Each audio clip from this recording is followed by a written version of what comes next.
네, 오늘 함께 봉독한 이 로마서 8장 26절에서 28절 말씀은 우리가 익히 잘 아는 말씀입니다. 특별히 28절에 나온 이 성경의 이야기, 우리가 알거니와 하나님을 사랑하는 자 곧 그의 뜻대로 부르심을 입은 자들에게는 모든 것이 합력하여 선을 이루느니라.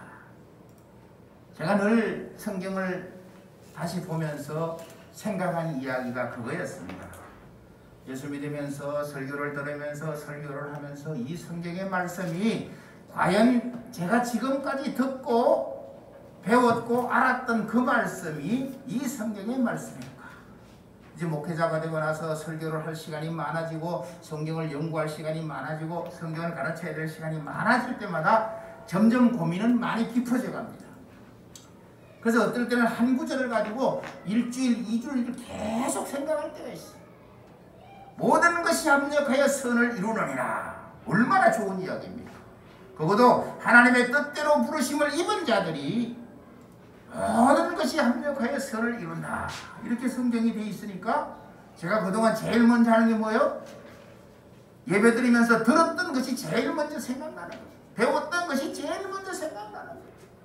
합력하여 선을 이룬다고 하니까 그 합력이 교회 안에서 자기의 맡은 바를 감당하는 이 달란트, 탤런트, 재능적인 것으로 굉장히 많이 성경 해석이 되어졌습니다. 예배를 드리기 위해서는 반주자가 반주를 해서 예배를 돕고 있습니다. 기도자가 나와서 대표 기도를 함으로 예배를 돕고 있습니다.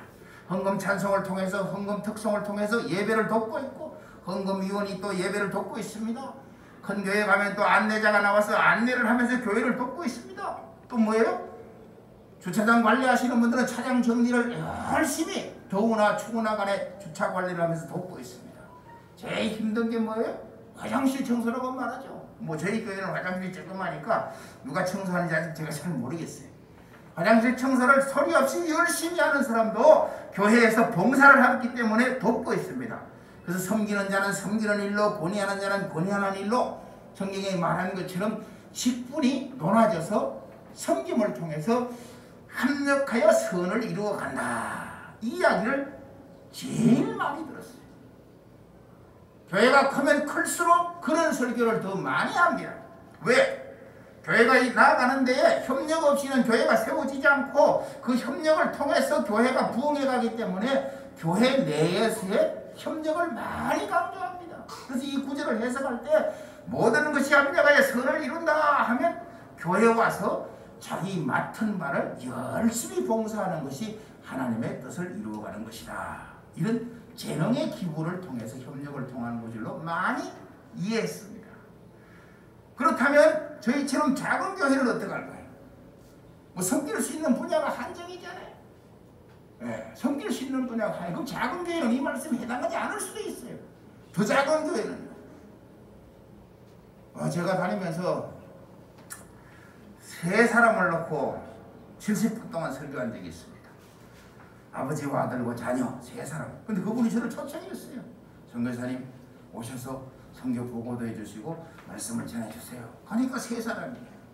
근데 모두 가족이에요. 아버지와 어머니와 자녀. 근데 세 사람을 놓고 사람 적다고 예배를 안 드릴 수가 없잖아요. 그래서 똑같이 제가 여기처럼 70분 동안을 설교를 했어요. 어떤 교회에 가면 5사람이 모였고 7사람들이 모였고 12명이 모였고 20명이 넘지 않는 교회를 참 많이 가본 것 같아요. 그리고 제가 중국에서 18년 동안 사역을 하면서 태국에서 5년 동안 사역을 하면서 교회를 개척하려고 시작하면 저와 아내가 시작하는 거예요. 자녀가 있을 때는 저희 큰딸과 작은딸이 있어 4명이 개척을 해서 시작을 하는데 자녀들이 커서 대학교로 가고 나니까 저하고 아내만 남았어요. 그래서 2007년도에도 개척할 때 저희와 아내가 2사람이 예배를 드리는 거예요. 예배당이 없어요. 집에서 하는 거죠. 그래서 예배 드린다는 소리를 듣고 그 다음 주에 되니까 다른 가정이 부부가 왔어요. 4명이 드립니다. 또 그 다음 주가 되니까 또 다른 가정이 2사람이 왔어요. 6명이 드립니다. 그래서 6명이 드리면서 우리는 다 선교사니까 우리가 전도합시다. 그래서 열심히 했더니만 4째 주가 되니까 전도를 해서 1명이 더 와서 7명이 예배를 드렸어요. 뭐 화장실 청소할 일도 없고 주차 관리할 일도 없고 교회 내에서 뭐 반주할 일도 없고 봉사할 일이 없어요. 그럴 때는 이 구절을 가지고 설교하라고 하면 어떻게 설교해야 되겠습니까? 큰 교회가 우리가 아는 것처럼 반주와 주차관리와 화장실 청소와 교회 안내와 헌금위원과 이런 것을 가지고 합력하여 선을 이루라고 이 구절을 풀기 시작한다면 적은 교회에는 이 구절이 아무 소용이 없는 구절이에요. 그래서 제가 설교를 하면서 여러 번 주님께 물어봅니다. 주님, 모든 것이 합력하여 선을 이룬다고 하시는데 이 말씀이 궁극적인 목적의 뜻이 무엇입니까? 성경이 우리에게 말하는 이 중요한 뜻을 알아야 그 말씀을 해석하고 그 말씀을 깨달아야 하나님께서 그의 뜻대로 부르신 이번 사람들의 모든 것을 합력하여 선을 이룬다는 이 말이 무엇인가를 알겠구나. 그걸 알아야 돼. 제목에는 그렇게 썼어요. 합력하여 선을 이루라. 아마 오늘 여러분 예배가 끝나면 가실 때 저기 앞에 제가 복사를 해놨습니다. 4월 23일부터 이 샬롬교회에 와서 설교했던 모든 본문과 제목과 간단한 요약이 있어요. 왜 이것을 미리 준비해서 여러분에게 돌려주지 않느냐 하면, 돌려주면 우리는 늘 이렇게 보고 뭐해요? 관심이 많아요. 예배 전에 자꾸 이걸 가지고 목사님이 이걸로 뭘 또 어떻게 하시려나 이 생각을 참 많이 가져요. 그래서 내가 미리 돌리지 않고 복사해서 저 뒤에 놨습니다.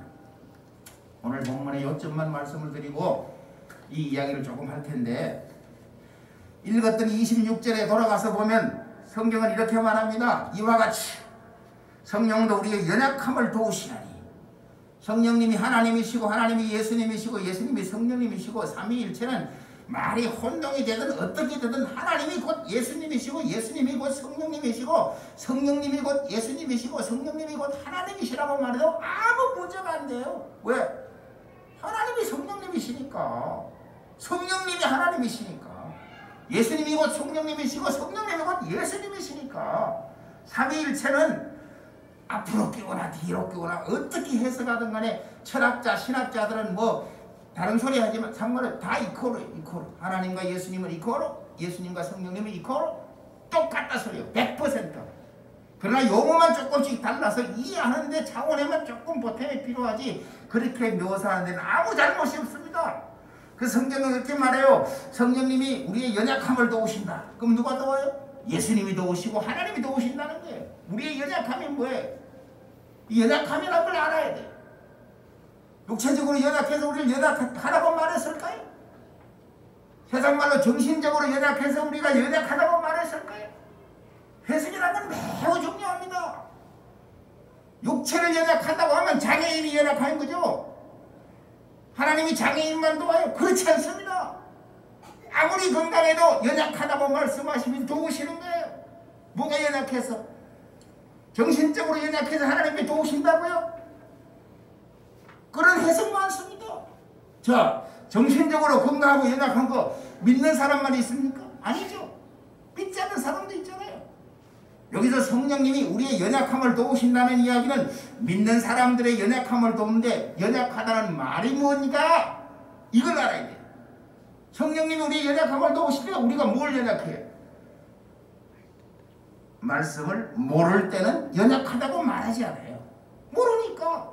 믿지 않는 사람은 믿지 않으니까 연약하다고 말하지 않아요. 믿지 않으니까. 말씀 모를 때는 모르니까 연약하다고 말하지 않는다고 말했어요. 성령님이 우리의 연약함을 돕는다면 연약함을 알아야 된다고 그랬어요. 육체가 연약하다고 말하지 않았고, 정신이 연약하다고 말하지 않았어요. 성경을 모른다고 연약하다고 말하지 않는다고 그랬어요. 안 믿는 사람이 하나님을 믿지 않는다고 연약하다고 말하지 않는다고 했어요. 성령님이 우리의 연약함을 도우는데, 연약함이 뭐냐? 말씀은 아는데 그것을 지키려고 하니 어렵다. 그렇게 한 사람들을 향해서 연약하다고 합니다. 아멘? 이게 분명히 깨달아져요. 성령님께서는 말씀을 모르는 우리를 연약하다고 말하지 않았고, 말씀을 알기를 아는데 그 말씀을 지키려고 하니까 힘이 들어요. 말씀에 순종을 하려고 하니까, 말씀대로 살려고 하니까 알기는 아는데 어려워요. 그것을 가리켜서 연약함이라고 말하는 거예요. 그 성령이 그걸 돕는다는 거예요. 말씀대로 살아보려고 하는데 잘 안 되는 거예요. 그럴 때 성령이 돕는 거예요. 모르는데 뭘 도와요? 돕지 않아요. 성령님은 모르는 사람한테. 안 믿어요. 안 믿는데 뭘 도와요? 안 도와요. 돕지 않아요. 안 도와요. 성령님께서. 하나님은 공의의 하나님이라고 그랬죠. 영적 공식이 있다고 그랬잖아요. 모르는 사람 도와줘도요, 하나님이 도왔는지 성령님이 도왔는지 몰라요. 여러분, 성경 모르면 하나님이 찾아오셔도 몰라요. 하나님이 도우셔도 절대로 하나님이 도왔다고 생각 안 해요. 내 스스로 그냥 해결됐다고 하지. 어쩌다가 됐다고 생각하지. 근데 예민하게 하나님을 아는 사람은 하나님이 찾아오시면 하나님의 찾으심을 영하게 알아요. 하나님이 도우시면 하나님의 도우심을 아주 우리말로 귀신같이 알아요. 왜? 말씀에 하나님이 어떻게 나를 찾아오시고 어떻게 나를 도우시는가를 알고 있기 때문에. 내가 모르는 사건을 하나님이 도우셔도 여러분 하나님이 도웠다고 못 느껴요. 그래서 연약하다고 하는 이야기가 육체적으로 정신적으로 연약하지 아니라고, 성경 모른다고 연약 아니라고 그랬어요. 안 믿는 거 연약 아니라고 그랬어요. 연약이 뭐예요? 말씀을 아는데 말씀대로 살려고 하니까 잘 안 되는 부분이 있어서 성령님은 그것을 아시고 연약한 걸 돕는다는 거예요. 이 말이 깨달아지면 여러분 삶 속에서 하나님의 말씀대로 살고자 하는 마음이 생깁니다. 왜? 성령님이 돕는다는 사실을 알기 때문에. 아멘? 이게 우리 속에서 말씀이 돼요. 그래서 성령님께서는 우리의 연약함을 도우시나니 우리는 마땅히 기도할 바를 알지 못한다. 뭐 알기는 좀 아는데 기도하려니까 기도가 잘 안 돼요. 예수 믿고 성경을 알고 하나님의 뜻대로 살아보려고 하는데 잘 안 돼요. 그래서 30년, 40년, 50년 예수 믿는데 하나님의 뜻이 뭐냐고 물으면 자꾸 대답이 안 나와요. 제가 페이스북도 하고 카톡도 하고 선교사님들과 많은 목사님들과 교통을 합니다. 소통을 합니다. 근데 그분들이 하나님의 뜻은 열심히 이야기해놓고 하나님의 뜻이 뭔지는 자꾸 이야기 안 해요. 하나님의 뜻대로 살자요. 근데 뜻이 뭔지는 얘기를 안 해요. 그 뜻이 뭐예요? 내 생각이 이것이 하나님의 뜻일 것이다 라고 살면 그게 하나님의 뜻이라고요? 아니요. 그건 내 뜻이에요. 제가 여기 와서 6개월간 끊임없이 하나님의 뜻을 이야기했어요. 하나님의 뜻은 뭐예요? 창조 속에 나타난 하나님의 뜻이 뭐냐고요? 의도가 뭐냐고요? 하나님은 세상 만드는 걸로 야 보기 좋다. 저녁이 되면 아침이 되니 이런 첫째 날이니라 보시기에 좋았더라. 그냥 만들어 놓고 향수, 만족, 그냥 좋았다고 아니라고 그랬잖아요. 6일째에 대해서 마지막에 사람을 만드시고 하나님이 보시기에 뭐 했다고요? 힘이 좋았더라. 힘이 좋았더라가 뭐라고요? 그냥 잘 만들었구나. 그래서 그레이트 미션, 걸작을 만들었다고 잘 아니라고 그랬잖아요. 왜? 그 사람을 만든 목적, 우리가 우리의 모양대로 우리의 형상을 따라 사람을 만들고 그러 우리를 대신해서 하나님을 대신해서 세상을 다스리게 하자. 하나님의 의도가 들어있어서 하나님께서 좋았더라고 하는 얘기예요. 근데 그 의도가 들어있다고 얘기를 거기서는 말하지 않았지만 66권을 우리에게 주실 때는 분명히 알게 한 것은 그 의도가 뭐라고요? 계시록에 가보니까 세계로 살려면서 각 나라와 족속과 백성과 방언에서 아무도 셀 수 없는 큰 무리가 구원함을 입어 흰 세마포 흰옷을 입고 하나님의 보좌 앞에서 어린 양을 찬양하는 그 놀라운 광경을 하나님은 창조 때부터 예견하고 계셨다. 그게 하나님의 뜻이라고 했어요. 그 뜻을 이루시려고 아담과 하와를 만드시고 아브라함을 부르시고 성경에 나오는 노아를 세우시고 선지자를 세우시고 왕들을 세우시고 예수님을 보내시고 제자들을 세우시고 교회를 세우시고 끊임없이 흘러가면서 하나님의 거대한 뜻을 이루시려고 하나님이 세상을 만들었다. 근데 우리가 이거를 알고 배우지 않고는 진작으로 하려니까 얼마나 힘들어요. 그러니까 교회 와서 배우는 게 뭐예요? 열심히 봉사해라, 열심히 찬양해라, 열심히 섬겨라, 열심히 뭐예요? 교제해라, 불쌍히 여겨라. 세상은 불쌍히 안 여깁니까? 세상도 불쌍히 여깁니다. 그럼 기독교의 불쌍히 여기니까 세상의 불쌍히 여기니 뭐예요? 차이가. 어쩌면 세상은 조건 없이 불쌍히 여겨요. 기독교에서는 하나님의 말씀에서는 조건 없이 불쌍히 여기면 안 돼요. 왜? 하나님의 뜻을 이루기 위해서 불쌍히 여기게 된다. 목적을 가지고 불쌍히 여기게 된다 이 말이에요. 말했지 아가페 사람이 조건이 붙으면 안 된다고. 무조건이라고. 그 무조건이 사단이 단어 속에 들어가서 생각을 뒤잡아가지고 우리에게 얼마나 많은 무의미한 행동을 하게 할지 모릅니다. 세상은 조건 없이 해요. 도와주면 그냥 도와줌으로 끝이 나요. 근데 우린 도와주면서 뭐예요? 하나님의 뜻을 이루시기 위해 도와주는 거예요. 조건이 있어야 돼요. 하나님의 사랑은 조건이 있어요. 뭐 하나님의 뜻을 이루기 위해서 한다 이 말이에요. 우리의 삶의 모든 행동과 생각은 하나님의 뜻을 이루기 위해서 하는 조건이 있어야 돼요. 내가 뭐라고 내가 뭐 남에게 조금 더 있다고 더 베풀어가지고 또 하나님과는 아무 의미 없어요. 내가 조금 더 부유해서 내가 조금 더 가져서 남을 돕는다면 하나님한테 의미 없어요. 근데 내가 조금 더 많이 가졌든 조금 작게 가졌든 돕고 싶은 마음이 왜 생겼느냐? 하나님의 뜻을 이루기 위해서 돕고 싶은 마음이 생겨야 하나님의 사람이다 이 말이에요. 성경은 우리에게 말하죠. 우리가 마땅히 기도할 바를 알지 못할 때에 오직 성령이 말할 수 없는 탄식으로 우리를 위하여 친히 간구하신다. 성령님께서 말할 수 없는 탄식으로 우리를 위해 간구한대요. 왜? 우리가 지금 방황하는 거예요. 빌 바를 알지 못하고 해야 될 바를 알지 못하니까 성령께서 탄식하며 간구하는 게 뭐예요? 하나님의 말씀으로 돌아와 하나님의 의도가 무엇인지, 하나님의 요구가 무엇인지, 하나님의 사랑이 무엇인지, 하나님의 사랑과 말씀과 요구를 깨달아서 그 일을 해라. 빌바를 알지 못하고 나하고는 아무렇게나 전진하는 무방향이 되지 말고 하나님의 말씀에 방향을 맞추어서 하라. 성령님이 탄식으로 간구하는 소리가 말씀에 바로 서라, 바로 돌아오라 이 이야기를 하고 있는 거예요. 말씀으로 바로 돌아오라. 우리는 성령님이 무조건 이 성경 해석을 잘못하면 성령이 말할 수 없는 탄식으로 우리를 위해 간구한다 이렇게 하니까 우리 지금까지 어떤 해석을 해요? 내가 어려우면 뭐 회복하라고. 목적이 그거예요. 내가 어려우면 회복하라고. 내가 공격에 빠졌으면 일어나라고. 내 필요를 채우는 역사로 성령님이 일하신다고 이렇게 해석한단 말이에요. 그렇지 않아요? 성령님께서 우리 가정 잘 되라고 우리 회복시켜줘요? 성령님께서 우리 한 사람 잘 되라고 우리 회복시켜 주느냐고요? 성령님께서 내 고민한다고 내 고민 해결을 주시려고 말할 수 없는 탄식으로 우리를 위해 구하느냐고요?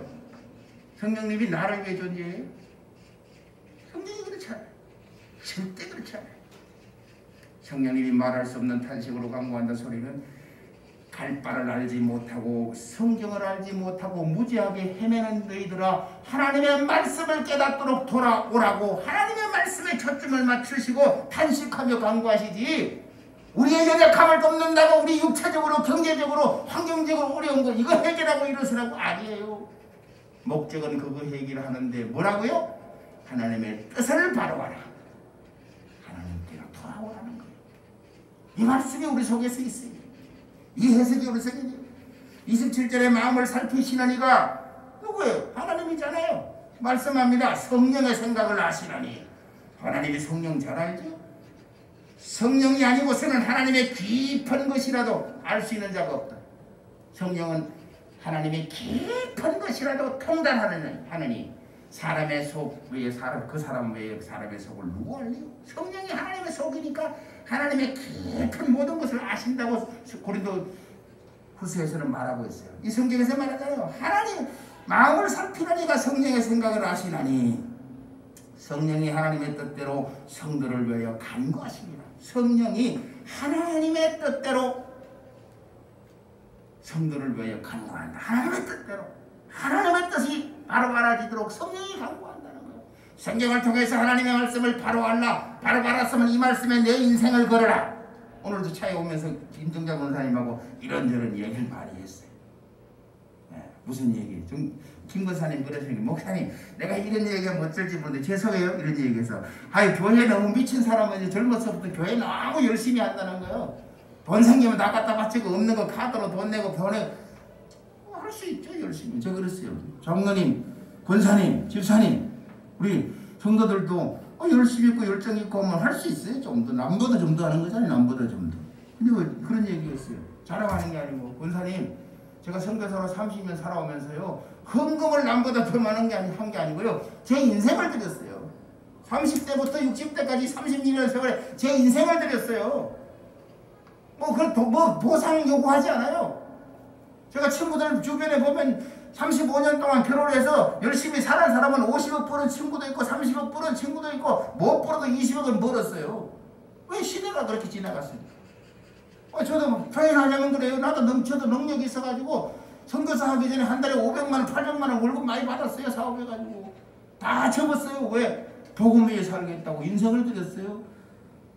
35년 살고 40년 살고 은퇴해가지고 하나님, 세상 말로 내가 빌어먹어도 하나님 원망하지 않을 거예요. 왜? 말씀이 나를 감동했으니까 그렇게 살았어요. 물론 하나님께서 나를 빌어먹게 안 하시겠죠. 하나님이 은혜잖아요. 누구 세상 말을 누구지 알아요. 그렇게 돼서 그렇게 된다 할지라도 나는 하나님 원망하지 않겠습니다. 그런 삶을 살아왔어요. 오늘 이 성경이 성령께서 우리에게 성도들에게 하나님의 뜻대로 성도를 위하여 간구하신다는 이야기를 표현하고 있는 거예요. 우리가 합력하여 선을 이룬다는 이 말에 굉장히 중요한 포인트를 알고 있으라. 한번 다시 생각해 보려는 거예요. 연약함이 뭐라고요? 육체적인 연약함 아니라고 그랬죠. 정신적인 연약함 아니라고 그랬죠. 성경 몰라서 연약함 아니라고 그랬죠. 하나님 안 믿어서 연약함 아니라고 그랬죠. 뭐라고요? 성경을 아는데 말씀대로 살고자 하니 어려워서 힘들 때 그 마음을 가진 자를 연약한 자라 하며 성령은 그 사람을 돕기를 시작한다. 우리는 그런 마음을 가져야 됩니다. 들려지는 말씀에 내가 그렇게 살고자 하는 마음을 가져야 성령님의 도우심이 있지, 그 마음을 갖지 않고는 그냥 내가 어렵다고 성령께서 도와준다, 그렇지 않아요. 내가 곤경에 빠졌다 도와준다, 그렇지 않아요. 그 곤경에 빠졌을 때 하나님, 이 곤경에서 벗어나 하나님의 뜻을 이루어가는 사람이 되기를 바원합니다. 이렇게 기도할 때 성령이 도우시는 거예요. 이 환난이 있을 때 이 환난에서 나를 건져주옵소서가 아니라 하나님, 이 환난을 이기고 주의 뜻을 이루어가는 믿음의 사람이 되기를 원합니다. 이렇게 기도할 때 성령이 도우시는 거예요. 우리는 항상 성령님의 인도함을 받고 도우심을 받기 위해서는 말씀의 중심에 서 있어야 됩니다. 우리의 생각을 아십니다. 하나님께서, 성령님께서 우리의 상황을 아십니다. 그 뜻대로 살기 위해서 도우시는 성령님의 도움을 받아야 되는데 28절에 우리가 하는 것처럼 우리가 알거니와 하나님을 사랑하는 자 곧 그의 뜻대로 부르심을 입은 자, 하나님을 알죠? 하나님을 사랑하는 자, 그의 뜻대로 부르심을 입은 자, 부르심을 입었다고 성경했죠? 내가 하나님을 찾아간 게 아니라고 그랬어요. 하나님께서 나를 불러서 부르심으로 받은 자예요. 하나님의 사람이 됐어요. 하나님의 가정을 꾸리고 있어요. 하나님의 몸된 교회를 세우고 있어요. 이 믿음의 사람과 믿음의 가정과 믿음의 교회를 향해서 말씀하십니다. 모든 것이 합력하여 선을 이루느니라. 모든 것이 합력하여 선을 이룬다는 말은 큰 교회나 작은 교회나 동일한데, 무엇을? 이 합력하여 선을 이루기 위해서는 합력이란 게 뭐예요? 내가 받은 감동과 당신이 받은 감동, 내가 알고 있는 하나님의 능력과 당신이 알고 있는 하나님의 능력, 내가 섬기는 하나님과 당신의 말씀이 흩어져 있는 말씀들이 감동이 모여서 하나님의 뜻을 이루어간다, 그 얘기예요. 각자가 받은 하나님의 말씀의 감동이 모여서 합력하여 하나님의 뜻을 이루어간다는 거예요. 어떤 분야에서는 구원을 말할 때에 구원에 대해 좀 더 분명히 아는 분들이 다른 사람들에게 구원을 알려주는 거예요. 제가 다니는 교회 목사님이 성경공회를 공부를 6개월을 했어요. 구원은 우리가 행위에서 난 것이 아니라고 말했잖아요. 내가 잘 믿어서 구원받는 거 아니라고 그랬잖아요. 그 내가 잘 믿어서 받는 구원은 뭐라고요? 로마서 1장 17절이 말하는 것처럼 복음에는 하나님의 의가 나타나서 믿음으로 말미암아 믿음에 이르게 하나님, 하나님께서 주신 구원으로 말미암아 하나님을 열심히 믿으면 축복 상금을 주신다는 구원이 있는데, 실컷 성경하다가 어느 날 설교하는데 모든 거짓말하는 자들은 지옥불에 던질 것이다. 계시록 22장에 가면 13절에 그 말이 있어요. 세상에 모든 거짓말 한 번도 안 한 사람 어디 있어요? 예수님 이외에는 한 사람도 없어요. 그런데 그날 설교를 향해서 거짓말하면 지옥 간다고 소리를 막 지르는 거예요. 여러분, 예수 30년 50년 믿고 거짓말하면 지옥 간다고 소리 막 지르면 구원 없다고 하면요, 헛거예요. 어느 날은 구원 있다 하다가 어느 날 없다 하다가 어느 날 있다 하다가 어느 날 없다 하다가 막 이러는 거예요. 구원 받았는데 두렵고 떨림으로 너희 구원을 이루라 하니까 여러분 아직도 구원이 완성되지 않았습니다. 여러분 구원을 위해 노력하십시오. 뭘 구원을 위해 노력해요? 구원은 하나님께로부터 온 선물이에요. 은혜. 하나님의 자녀가 되었어요. 부르심을 받은 자들이에요. 하나님의 생명이 우리한테 있는 순간 호적등기한 것처럼 영적으로 내 이름을 창문아 너는 하나님의 자녀다라고 하나님의 생명책에 기록을 했어요. 구원받았어요. 잘 살고 못 살고 아무 상관없어요. 두 번째가 믿음으로 말미암아 믿음으로 이룬다 할 때에 순종했니 안 했니? 하나님께 물으실 때에 내 행위가 말씀의 순종이 못 따라가면 구원받은 이후에도 하나님께서 인정할 것이 있고 인정할 것이 없다고 말하는 거예요. 근데 영혼의 구원을 흔들면 안 되는 거예요. 합력하여 선을 이룬다는 말이 우리가 받은 하나님의 말씀의 감동들이 모여서 하나님의 말씀의 조각들이 모여서 다 알 수 없으니까 합력하여 선을 이룬다. 제가 여기다가 오늘 어젯밤 생각하면서 설교 준비하다 생각이 나서 이게 복사를 했어요. 가실 때 꼭 한 장씩 가지고 가세요. 제가 말로도 다 할 수 있어요. 여러분 했잖아요. 리바이벌. 예. 4월 25일로 와서 창세기 1장 1절을 읽고 창조 속에 나타난 하나님의 의도, 창조를 통해 보여주시는 하나님의 세계가 있다. 이 말을 들어도 여러분이 오늘 설교에 말한다는 것처럼 많은 이야기들이 이 본문 속에서 66권의 하나님의 보여진 세계가 깨달아지기 시작해요. 에베소서 6장 1절과 2절에 자녀들아 주 안에서 너희 부모에게 순종하라. 부모와 자식의 관계는 무슨 관계? 자녀와 부모의 관계는 무슨 관계가 되어야 된다고요? 유산을 논아주고 교육을 책임지고 밥그릇 책임지고 문화 공동체 책임지고 다 해주는데 그게 목적이 아니라고 그랬잖아요. 그건 안 믿는 사람도 다 한다고 그랬잖아요. 교회가 그걸 강조하면 공자와 맹자와 똑같아요. 성경은 그 이야기를 하면서 무슨 얘기를 하고 싶어서 자녀들아 주 안에서라는 말을 쓴지 알아요? 믿음의 유정과 상속을 물리는 부모와 자식이 되라. 그 얘기를 한 거예요. 그 다음 주에 설교한 것이 갈라디아 6장 6절의 말씀. 가르침을 받는 자는 가르치는 자와 모든 좋은 것을 함께하라. 뭐라고요? 양복 사주고 넥타이 사주고 책 사주고 아니라고 그랬잖아요. 말씀의 비전을 공유하라고 그랬어요. 성경을 통해서 우리에게 들려준 말씀의 비전을 공유하는 자가 되라. 성경은 그렇게 말씀하고 있어요. 로마서 12장 1절과 2절에서 그러므로 너희에게 그 하나님 너희가 하나님이 기뻐하시는 거룩한 산제사를 드리라. 산제사가 뭐라고 그랬어요? 살아있는 물건은 제물이 안 된다고 그랬죠. 근데 성경은 살아있는 제사를 드리라. 살아있는 제사가 뭐라고요? 내 생각, 내 욕심, 내 계획, 내 거를 빼고 하나님의 생각으로 나를 채우라. 하나님을 먼저 생각하고 나를 이끌어가라. 그러면 내가 죽고 하나님이 나에게 주인이 되어서 내가 드리는 모든 것이 제사, 살아있는 제사가 된다. 너희는 마음을 새롭게 함으로 변화를 받아 하나님의 선하시고 기뻐하시고 온전하신 뜻이 무엇인지 구별하도록 하라. 2절의 말씀. 하나님의 뜻이 뭐라고요? 각 나라와 족속과 백성과 영혼이 죽게 돌아오는 그날까지 그것을 바라보고 너희의 인생을 살고 자녀를 세우고 가정을 세우고 교회를 세우고 선교를 하고 복음으로 살아가라고 하는 하나님의 요구가 있다고 말했어요. 거기서 끝나지 않죠. 마태복음 16장 16절에 예수 그리스도의 반석은 뭐예요? 하나님이 내 전부라고 말할 수 있는 신앙의 고백이 우리에게 있어요. 사도행전 20장에서 23절과 24절이 뭐예요? 내가 주께 받은 사명. 베드로가 예루살렘을 향해 갈 때 가면 죽게 된다 했어요. 그때 베드로가 뭐라고요?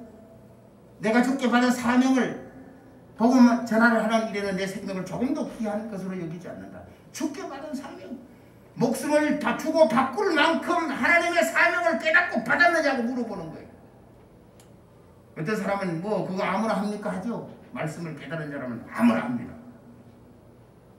목숨을 주고 바꿀 수 있을 만큼 하나님의 비밀이 깨달아지면 목숨 10개라도 바꿉니다. 사도 바울은 그런 게 아니에요. 우리도 그런 삶을 살아갈 수 있도록 준비해야 돼요. 우리의 모양과 형상대로 두 번 설계했잖아요. 하나님의 7가지 속성이 있었어요. 하나님의 모양대로 우리를 만들 때 하나님의 7가지 속성의 유한상을 가지고 우리를 만들었다고 했어요. 전능하신 하나님, 전지하신 하나님, 무속 편지하신 하나님, 거룩하신 하나님, 공의의 하나님, 영원 불변하신 하나님, 사랑의 하나님, 이 무한한 하나님의 7가지 속성을 우리 속에 그냥 그대로 집어넣어서 우리를 만들었다고 해서 왜? 하나님의 일을 감당해야 되니까. 이게 첫 번째라고 했어요. 두 번째가 뭐예요? 하나님이 우리에게 알려주시는 3대 비전, 하나님의 영광을 알게 하셨고 하나님의 나라를 세우게 알게 하셨고 하나님의 뜻을 알게 하셔서 그 비전을 우리로 이루어 가게 할 수 있도록 하나님이 우리를 만드셨다고 했어요. 우리 뭐 불꽃 같고 눈썹이 기고 도포를 입고 중국 도사 아니라고 그러죠. 빠지지 마세요. 절대 아니에요. 하나님의 비전과 속성을 가지고 인간을 만들었는데 왜 만들었어요? 하나님의 뜻을 이루어가라고. 성경은 거기서도 끝나지 않죠. 구약에 나타난 하나님의 뜻이 있죠. 창세기 출애굽기 6장 1절부터 8절 하나님이 뭐예요? 내가 그들의 신음 소리를 들었고 그의 부르짖음을 들었고 내가 친히 하나님께서 친히 이 땅에 예수님이 성육신을 하셨던 것들은 강림하여서 너희를 애굽에서 끌어내서 속량하고 내가 너희를 가나안 땅에 들어가서 나는 너희 아버지가 되고 나는 너희 하나님이 되고 너희는 나의 백성이 되리라고 가나안을 약속하셨어요. 그게 구약의 약속이라고 그랬어요. 신약의 약속은 뭐예요? 요한복음 14장에 말했잖아요. 너희는 마음에 근심하지 말라. 하나님을 믿으니 또 나를 믿으라. 내가 가서 너희를 위하여 처소를 예비하니 다시 와서 처소가 예비되면 너희를 나 있는 곳에 영원히 있게 하리라. 새 예루살렘을 약속은 이 신약의 약속이에요. 우리가 그 표대를 신구약의 모든 표대를 그렇게 맞추어서 가야 하나님의 선을 이루는데 합력한다는 이야기예요. 이런 구절들과 이런 말씀이 우리 속에 살아있어서 우리를 이끌어가야 돼요. 이 몇 구절만 가지고 끝났으면 얼마나 좋을까요? 성경은 그렇지 않아요. 그것을 위해서 우리에게 말씀하시기를 너희는 그 은혜를 인하여 믿음으로 말미암아 구원을 받았나니 너희에게서 난 것이 아니요 하나님의 선물이라 말씀하시면서 하나님이 우리를 부르셨다고 말했어요. 여러분 이야기했죠? 이사야 43장 1절과 2절에서 야곱아 너를 조성하신 이가 말씀하시니라. 야곱아 너를 창조하시는 이가 말씀하시느니라. 이제 말씀하여 너는 내가 진노하여 불렀나니 너는 내 것이라. 강을 거는 때에 물이 너를 청물치 못하고 불 가운데 지날 때에 불이 너를 사르지도 못할 것이라. 대저 여호와 나는 너희 하나님이라고 말하면서 내가 너를 불렀다. 야곱이 하나 오늘 우리 모두 성경이 말하는 하나님의 뜻대로 부르심을 입은 자들에게 하신 그 부르심이 그 약속이 성경을 통해 말해주는 거예요. 이게 구원이라는 것이. 그리고 두 번째 이야기가 복음에 나타난 하나님이라고 했잖아요. 그렇게 구원받았으면 끝난 것이 아니라 믿음으로 말미암아 믿음에 이르는 말씀 안에서의 변화와 노력과 순종이 반드시 있어요. 성경은 우리에게 그 이야기를 해주는 거예요. 나아가서 그 다음에가 이제 임마누엘을 얘기했어요. 하나님 우리와 함께 계시다. 임마누엘을 하느니 그런 번역한적 하나님이 우리와 함께 계시다. 예수님이 이 땅에 육신을 입고 올 때 하나님이 임마누엘을 말씀하셨지만 예수님이 성천하시면서 말씀하시기를 보라 세상 끝날까지 내가 너희와 항상 함께 있을 거리라 약속하시던 그 예수님. 요한복음 14장에서는 내가 가서 또 다른 보혜사를 보내시리니 그가 오면 영원토록 너희와 함께 하실 것이라고 하나님 우리와 함께 하시겠다는 약속 임마누엘. 이런 약속이 우리의 생각 속에 우리의 마음 속에 우리의 몸 속에 인지되어 있어야 돼요. 내 하나님이 나에게 있다는 사실, 성령이 나와 함께 하시다는 사실을 인지, 그래야 하나님의 뜻을 이루어갈 수 있어요. 뜻만 이루라고 강조한다고 못 이루어가요. 그 뜻을 이루기 위해서 우리가 이런 말씀에 견지한 말씀들이 내가 너와 함께하리라, 내가 너를 지키리라, 내가 너를 보호하리라, 이것은 전부 하나님의 뜻을 이루어가기 위해서 우리를 위로하시고 건면하시고 도우시고 함께하신다는 보정의 이야기를 말씀하십니다. 마귀를 대적하라 아시죠? 들으면 마귀를 대적하라 그러면 너희를 피하리라. 마귀가 우리의 대상이라고, 두려움의 대상이라고 그랬어요. 싸움의 대상이라고 그랬어요. 생각 바꾸시라고 그랬잖아요. 100번 싸워 1000번 싸워 10,000번 싸워도 하나님과 싸우는 마귀는 단 한 번도 못 이겨요. 우리가 지지. 왜 져요? 우리가 왜 마귀한테 집니까? 내가 스스로 져서 지는 거예요. 말씀 모르니까 내가 스스로 져서 지는 거예요. 세상 말로 어려움 당해서 실패하면 다 마귀에 진 겁니까? 안 믿는 사람도 많이 있잖아요. 성경은 뭐라고 그랬어요? 감당할 시험 외에는 절대 지지 않는다. 내가 실패하고 넘어진다면 하나님께서 너는 그 실패를 통해서 다시 일어서야 되는 것을 아시기 때문에 그냥 두신 거예요. 진 게 아니에요. 그러나 그때 질 때도 내 안에 뭐가 있어야 돼요? 말씀이 있어야 돼요. 마귀를 대적하세요. 내 생각을 치고 들어와서 내 행동을 치고 들어와서 내 삶을 치고 들어와서 나를 넘어지게 하고 변화시키게 할 때 맞아! 사단아 물러가라 예수님처럼 하면 그 생각은 떠나고 말씀으로 돌아올 수 있는 우리의 그것은 성령님께서는 언제든지 우리에게 주십니다. 가나안 여인의 큰 믿음을 아시죠? 자녀에게 떡을 취하여 개들에게 주니 마땅치 아니하니라. 올소이다마는 개들도 주인의 밥상에서 떨어지는 부스러기를 먹고 삽니다. 뭔 소리예요? 주님 앞에 서 있는 자신을 발견하라. 이사야서는 주님 앞에 서 있는 우리의 모습을 토기장이와 토기로 비유했어요. 토기장이가 자기 원하는 대로 토기를 만드는데 마음에 안 들면 깨트린다고 그랬어요. 깨어지는 토기가 주인에게 왜 나를 만들었다가 깨뜨리는가 말할 수 있다고 그랬어요. 못 한다고 그랬죠. 디모데전서에 가면 귀한 집에 가면 건그런가 은그럴까 뭐 질그럽까 많이 있는데 쓰임마다 용도가 다르다고 그랬어요. 근데 그렇게 주인한테 말할 수 있느냐고 물었어요. 그렇게 표현한다면 주인 앞에 밥상에 떨어지는 주워 먹는 개는 토기보다는 훨씬 더 높이 평가한 거예요. 우리가 그 말만 보면 아주 인격 무시죠. 그잖아요.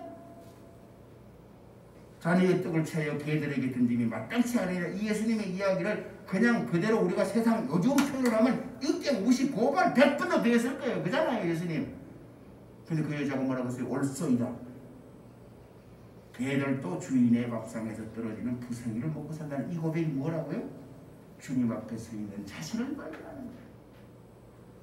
큰 믿음의 소유자가 되길 때는 반드시 주님 앞에 서 있는 내 모습을 발견한 사람이 큰 믿음이라 이 말이에요. 누가복음에서 왜 말합니까? 잘했다. 높은 곳에 앉으라니 말씀해 주여 내가 무익한 종이라 하여야 할 것만 한 것뿐입니다라고 말하는 고백을 하시잖아요. 우리가 뭐 교회 생활하면서 이 땅에서 신앙생활하면서 남보다 조금 더 열심히 남보다 좀 뻔때 있게 남보다 뭘 좀 잘했다고 칭찬하고 어깨 그들먹 할 말 있어요? 아니요. 큰 믿음은 주님 앞에서 있는 내 모습을 발견한 사람. 주님 말씀이라면 주님 앞이라면 하나님의 뜻이라면 내 목숨 10개 내 재산 10배라도 다 드리고 주의 말씀에 순종하는 하나님의 자녀가 되겠습니다.